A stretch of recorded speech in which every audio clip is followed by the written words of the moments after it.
జాతీయ తపాలా ఉద్యోగుల దినోత్సవం సందర్భంగా అందరికీ నా నమస్కారములు. నా పేరు చెవిటం సుబ్బారావు, రిటైర్డ్ ఎస్పీఎం పెనుగొండ. ప్రతి సంవత్సరం జూలై 1న జాతీయ తపాలా ఉద్యోగుల దినోత్సవం జరుపుకుంటాం.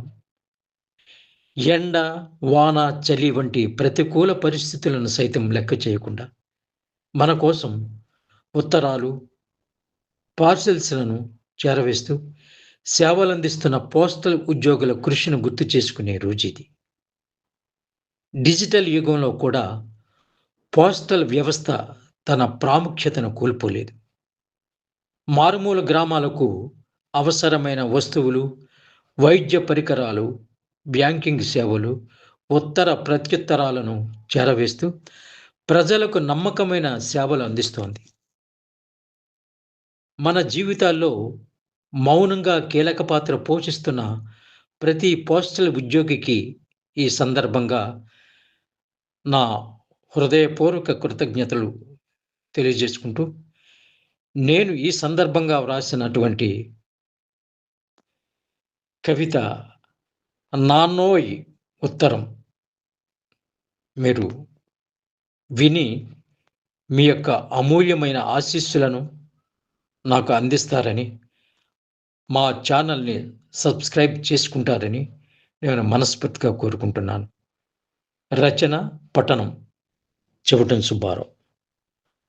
ఒకప్పుడు ఉత్తరం చేరవేయడంలో పావురాలు ప్రధాన పాత్ర పోషించేవి.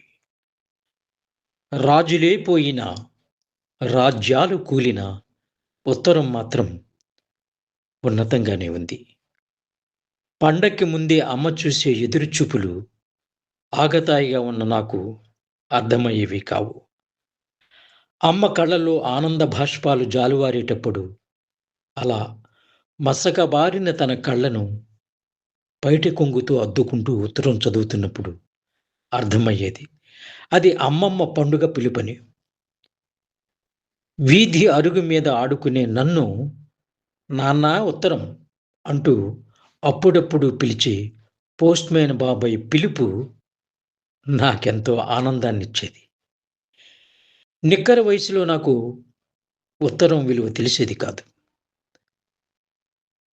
నిరుద్యోగిగా నిస్సహాయ స్థితిలో ఉన్న నాకు ఇక జీవితంలో ఓడిపోయానని నదీ తీరం వైపు బయలుదేరుతున్నప్పుడు, నాన్నోయ్ నీకు ఉత్తరం అంటూ వెనుక వైపు నుండి వినిపించిన ఆ కాకి బట్టల పిలుపు నన్ను బ్రతికేలా చేసింది.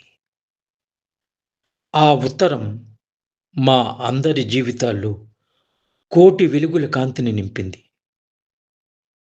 రిటైర్డ్ అయ్యి ఇన్ని సంవత్సరాలైనా ఆ పిలుపు ఇంకా మారుమ్రోగుతూనే ఉంది. నాన్నోయ్ ఉత్తరం అని.